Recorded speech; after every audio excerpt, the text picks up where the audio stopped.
Most of us can reflect on our childhood and recall images of laughter and joy and memories spent in the arms of the people we called Mom and Dad. We loved them. We argued with them. We often took them for granted. But they were ours, our very own, and we were theirs. For the 100,000 orphan children living in Ukraine, this reality has never been realized.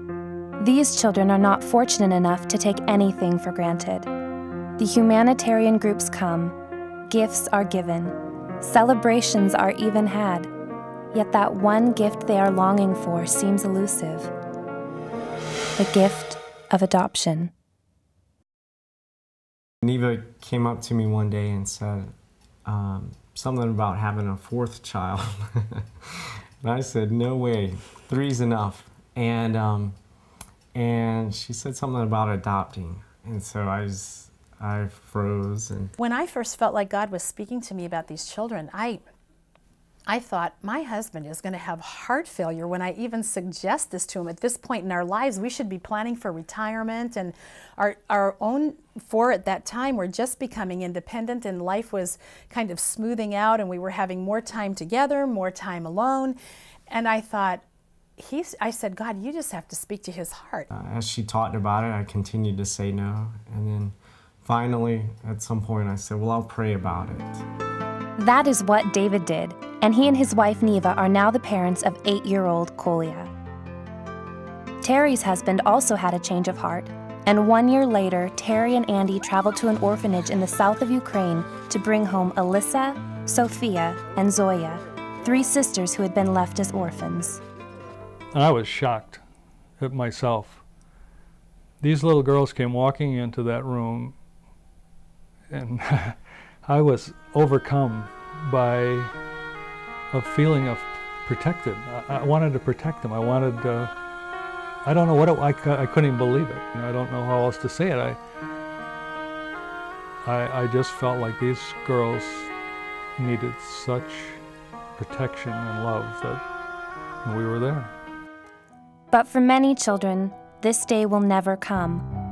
Instead, they are left to age out of a system which has never instilled in them the sense of their worth.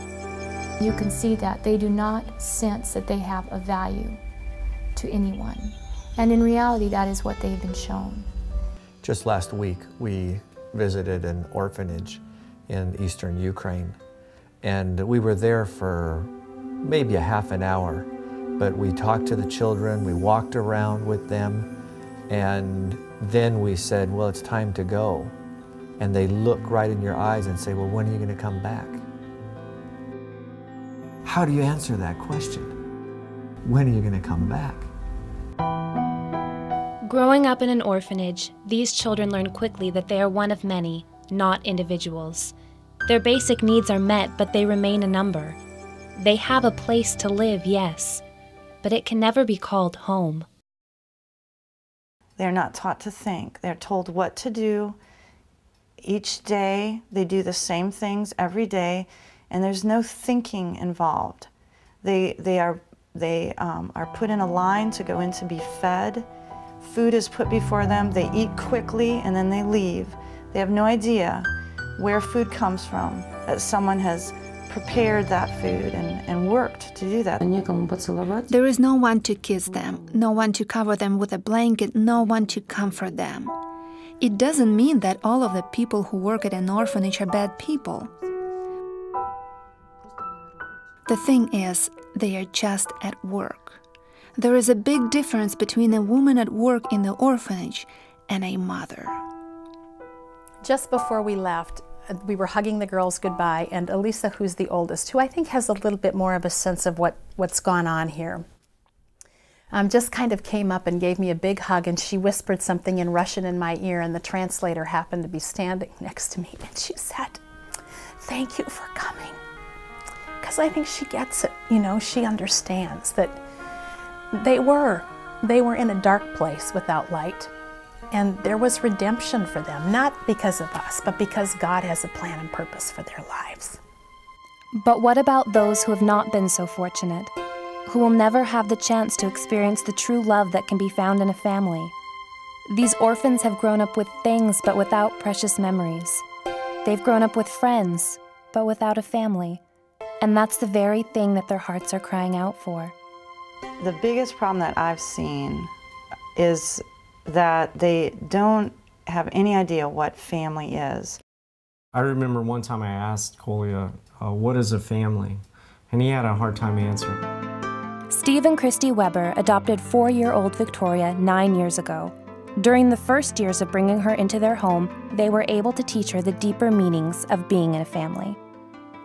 Once when Victoria, our adopted daughter, was about 5 and our son 4, there was an incident which happened when one of the children cut the tablecloth with scissors.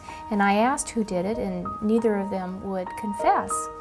I left the room and I overheard a very endearing conversation in which Victoria said to my son, "Did you do it?"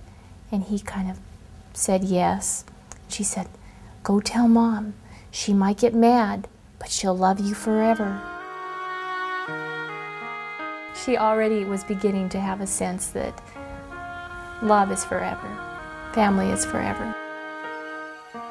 And I think one of the neat things about this adoption is it has made me value family more.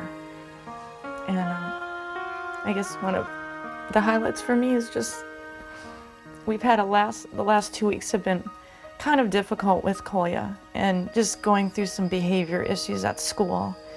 And last night he came into the kitchen and my older daughter has been teaching him sign language, and he spelled out, "Mom is cool." And that was a really precious thing for me. I might be limited, or I might have inadequacies somewhere, but what I can offer is better than an institutional orphanage.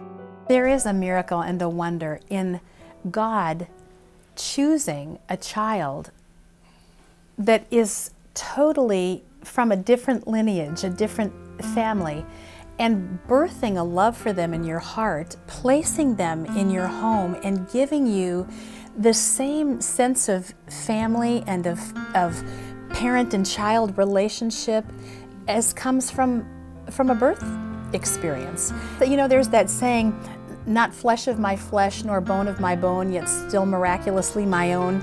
Never forget for a single minute you didn't grow under my heart, but in it. And that is a miracle to me about adoption. And that's what God did for us. You know, the Jews were His chosen people, but He said, "I'm going to make a way for you to come from this place where you were out there in the far country. I'm going to bring you in, and you are going to be adopted as my children and as close to my heart as the children I chose to be my own in the first place." It's a miracle. Stan and Mary adopted 5-year-old Kirill on Stan's 61st birthday. Though Kirill's face displays the reasons for his birth parents' rejection, the Slagers were ready to take Kirill into their family and show him the true meaning of God's adoption. The Bible says that while we were still sinners, Jesus died for us. And God didn't wait for us to be perfect before we could come to Him. He took us just as we are. And that's what we do with Kirill. We take him the way he is. We accept him the way he is. Not perfect as far as his appearance. The orphanage is just a temporary solution, but adoption is what they need. That is the solution, regardless of how old they are. Maybe someone could adopt one child, and what a difference it makes in the life of that one. Okay, we can't help everyone, but we can help this one. This is a day for us to be inconvenienced, to be willing to pay the price, to trust God, to go out on a limb for things, to be a city on a hill. And if we just stay where we're comfortable, then we're not doing that. Sitting down, Jesus called the 12 and said, "If anyone wants to be first, he must be the very last and the servant of all." He took a little child and had him stand among them. Taking him in his arms, he said to them, "Whoever welcomes one of these little children in my name welcomes me, and whoever welcomes me does not welcome me, but the one who sent me."